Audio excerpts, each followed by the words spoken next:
Hey, what's up, guys? Jake MTG here, and we're going to be going over 3 Mono Black Devotion lists. We're going to have an extreme budget version where it's only 4 ticks, 5 ticks on MTG, on Moto, and only $55 in paper.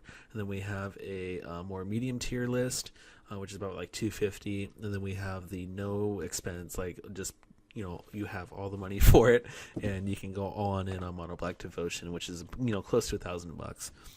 So we're going to go with the first list, which is the budget version. It is only $54, and it's 4 tickets. And what we have on our package for us is we have 4 Brain Maggots. We can look in their hand, take something that's problematic. Same thing with Free Booter. Just makes us, not susceptible to kill spells, counter spells. Make sure that we can cast our creatures so we can have our devotion out there. The next creature we have is Gatekeeper of Malachi, and this one is just so good. You can either pay the 2 mana for the 2 devotion, and he's a 2/2, or what I like to do is I save him for as a kill spell, or you pay 3 mana, 2 black, and then another black for kicker. And what he does is when he enters the battlefield, your opponent has to sacrifice a creature.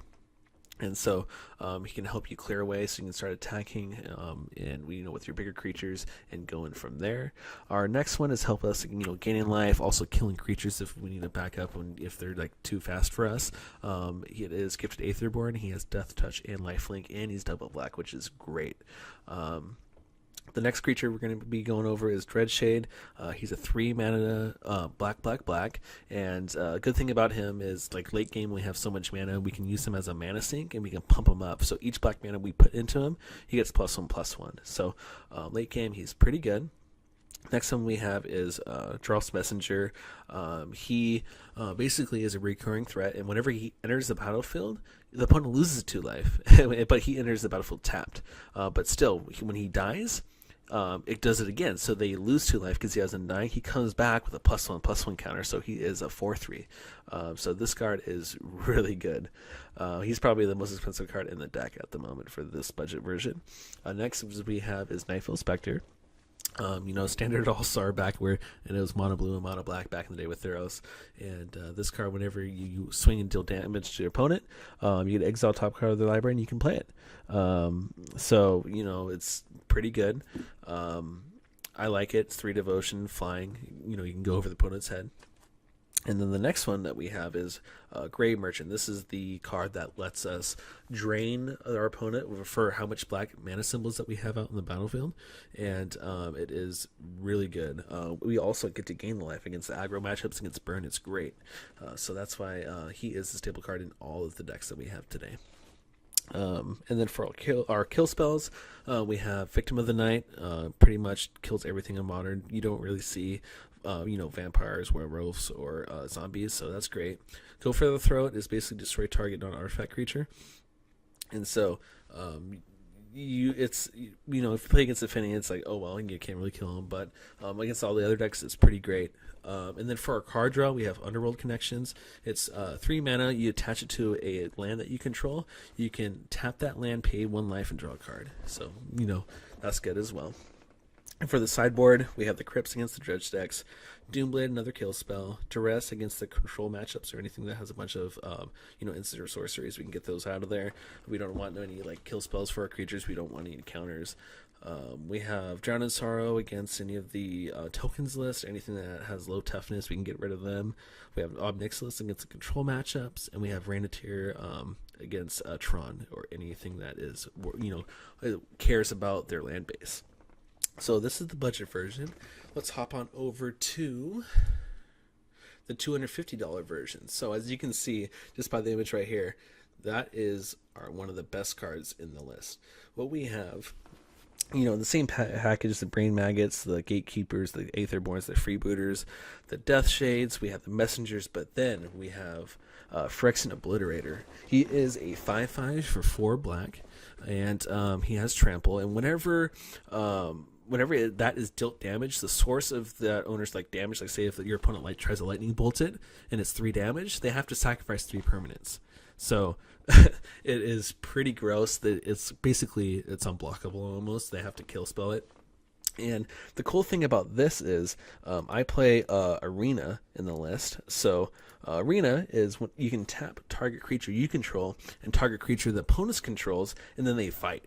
So the Arena with Obliterator with one of their creatures, that's killing their creature and sacrificing how many power that thing has. So it's it's pretty gross if you can do that. I have Urborgs in the deck, so we can get those tapped for mana, because those Arenas, they don't tap for mana. We also have Nykthos, so we can help ramp out quick enough for that. And the sideboard, a little bit different. We have Thoughtseizes, and we have Stain the Mind. For any of those annoying decks, we can get rid of Conflagrates with them. We can get rid of Planeswalkers with them. But then we have Torment of Hellfire. It's a fun card where you can go off with Nykthos, and you can. What the card does is repeat the following process X times, so it's 2 black and then X. And with you have all that devotion out there, you can just drain out with the Nykthos with that. And what happens is they either lose 3 life for each, or each player sacrifices a non-land permanent, or discards a card for each X you put into it, which is really good. And so the next list that we have the almost $1,000 deck. With the differences with this is we have Obliterators again in that we have Lilianas of the Veil, which is helps us control our opponent's board state. We can keep them discarded. We can sacrifice one of their creatures. We can just help us build our game plan and not theirs. What we also have in there is Liliana the Last Hope.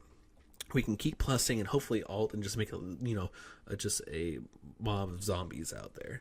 And then also that's different in this list is we have Fatal Pushes, we have Inquisitions instead of the free, the other Freebooters and the what's it called, Brain Maggots. And so we have Thoughtseizes in there for the Brain Maggots. And we also have fetch lands. What we need is the Blood Crypts, so we can access our Braids in our sideboard, and our Blood Moons, which is really good against Tron. And we also have Slaughter Games. So basically, it's an uncounterable Stain the Mind. We can just rip anything out of our opponent's deck list that are just annoying. And Lay on the Void, it's just for Dredge, because Dredge is everywhere now, especially with doing really well at GPLA. I saw a lot of decks playing Dredge there. There's the list. Tell me what you guys think, and I'm going to be doing a giveaway on this video. It's going to be up for about a week or two. Basically, I'm going to be giving away on Moto 5 tickets, so you can build this Mono Black Devotion list or for that, and it is a really, really fun deck to play. So I hope you guys have a good one. If you haven't subscribed yet, hit the subscribe button and continue watching some cool videos I'll be making.